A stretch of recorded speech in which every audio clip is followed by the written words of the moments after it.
The road to 1,000 breaking runs, racks 53 and 54. We're doing 9-ball, World 9-ball Tour format break, trying to pocket the 1 ball in the side pocket.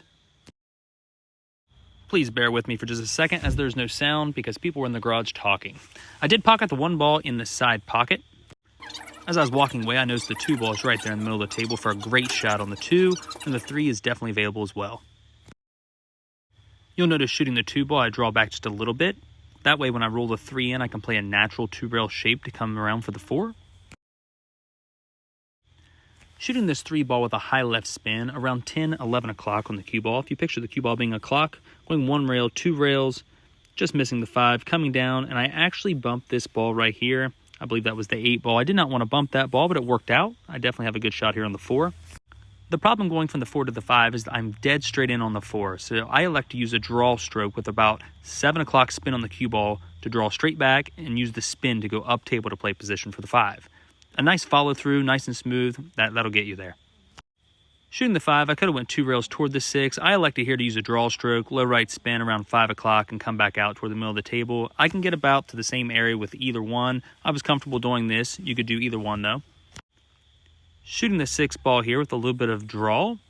You'll see me go low right spin around 5 o'clock on the cue ball, drawing out 1 rail. I want to go a little bit further so I didn't have to get my extension. This is a negative variable as I call it. The more negative variables you have, the less likely you are to run out, less likely to play good position. Shooting the 7 in the corner, high left spin, we'll go 1 rail, 2 rails. The high left spin was around 10:30, 11 o'clock on the cue ball. Leaving myself really good here on the 8. It's a little bit of a stretch, but I'm left-handed, and honestly, when I play position, I take this into consideration a lot. Pocketing the 8 with a draw stroke around 6 o'clock, I had a nice angle just to draw straight over to the long rail, bring the cue ball nice and close to the 9 to make it easy to pocket, and pocketing this 9 ball concludes this rack on the road to 1,000 breaking runs. And if you guys would, just take some moments to reach up and hit the like button. I greatly appreciate it. It makes me want to make more videos and keep practicing. Okay, 9-ball World 9-ball Tour format, excuse me there. Again, 9-foot table, 4 1/8-inch pockets, trying to make the 1 ball in the side. You'll see me, I make the 1 on the side, I draw the cue ball off the long rail straight back to the middle of the rack, getting a lot of movement, and the cue ball ended up down table here just a little bit, but thankfully there's a window between the 6 and the 8, I believe it is. The 6 and the ball right there in the middle of the table is a window. I can shoot through it to play the 2.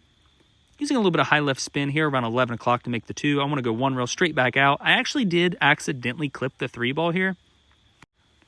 I did not want to clip the 3, but it worked out. A little bit more stun would have avoided this. The 4 is the ball in the middle of the table, excuse me. Making the 3 just a draw stroke to go straight across the table. I want to be off the rail and shoot the 4 in the right-hand side pocket. A little bit harder would have been nice. That way I can cue the cue ball nicely, but I left myself a nice, easy angle to roll the 4 in. Go 1 rail, play the cue ball down here. I used a center high spin around 12 o'clock. Get the cue ball nice down here on this rail. That way when I pocket the 5 with a high right spin around 2 o'clock, that way I can go 1 rail, 2 rails, back out toward the middle of the table. Nice shot here on the 6 ball. When I play position from the 6 to the 8, I do not want to be straight on the 8. I like to leave an angle to come around table. So I got a great angle on the 6 just to draw back. I want to make sure not to draw too far so I can reach it nice and easily, cue the cue ball very easily. Now pocketing the 8 ball, my plan is to use the high right spin to go 1, 2, 3, possibly 4 rails around table. Nice smooth stroke, 1, 2, 3 rails, going 4 rails back around table. And this leaves a duck. It leaves a hanger for the 9 ball. Everybody would be happy shooting this 9 ball. This rack concludes this rack on the road to 1,000 breaking runs. If you will, take a moment to check out my sponsors. This is a great group right here, and I appreciate them very much. Thank you all.